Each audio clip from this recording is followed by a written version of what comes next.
Sud Radio. Ça va mieux en le disant. Jean Dorido. Bonjour Jean. Bonjour Jean-Marie, bonjour à tous. Docteur en psychologie, fondateur d'hypnoseparis.com. Ça y est Jean, hein, nous sommes le samedi 21 juin, il fait beau, il fait chaud et c'est surtout la fête de la musique qui commence, ça va chanter, ça va danser un peu partout dans le pays. Alors nous, on va se poser une question avec le psychologue que vous êtes Jean. Pourquoi ?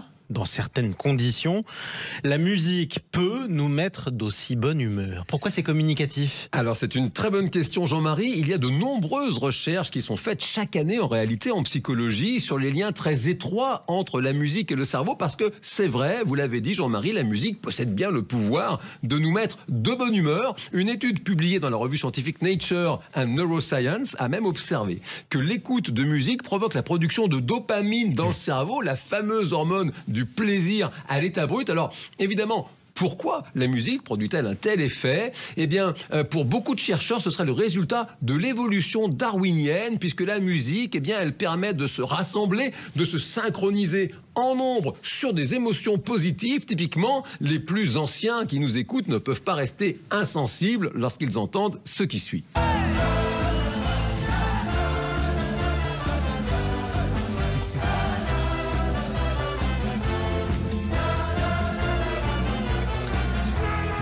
C'est là qu'on a envie de reprendre, évidemment. Bon, faut être ancien, manifestement, pour avoir vécu la Coupe du Monde de 98.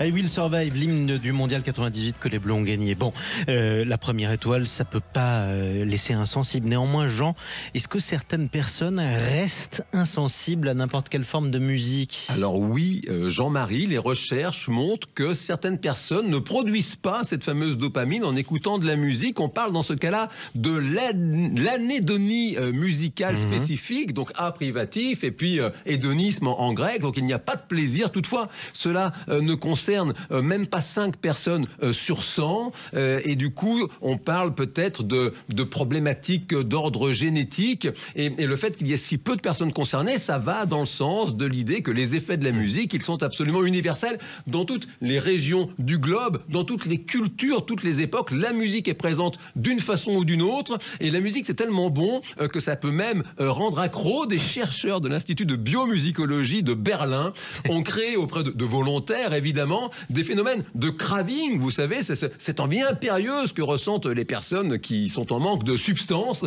Et parmi les morceaux qui provoquent le craving, il y a ça.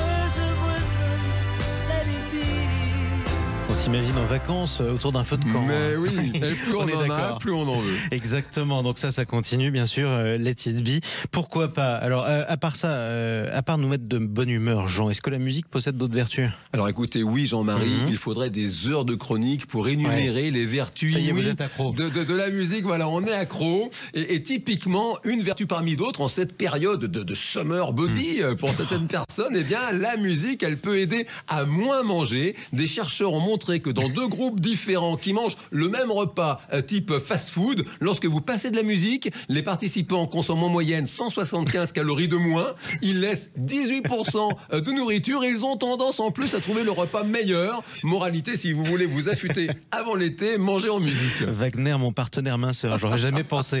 Alors pour conclure, Jean, quels sont les ingrédients d'un morceau de musique pour qu'il nous mette à coup sûr de bonne humeur ? Eh bien, figurez-vous, mon cher Jean-Marie, qu'un neuroscientifique hollandais a étudié très sérieusement la question. Il s'est intéressé à la structure de ce qu'il nomme les feel-good songs. Il a pris en compte évidemment le tempo, mais aussi bien sûr la tonalité. Bon, c'est le mode majeur évidemment qui emmène bonne humeur. Le rythme. Il en a tiré une formule mathématique tout à fait robuste qui lui a permis de produire son propre hit parade, des chansons qui mettent la patate, si j'ose dire, un top 10 avec dans le trio de tête Don't Stop Me Now de Queen, Good Vibrations des Beach Boys et aussi ce qui suit.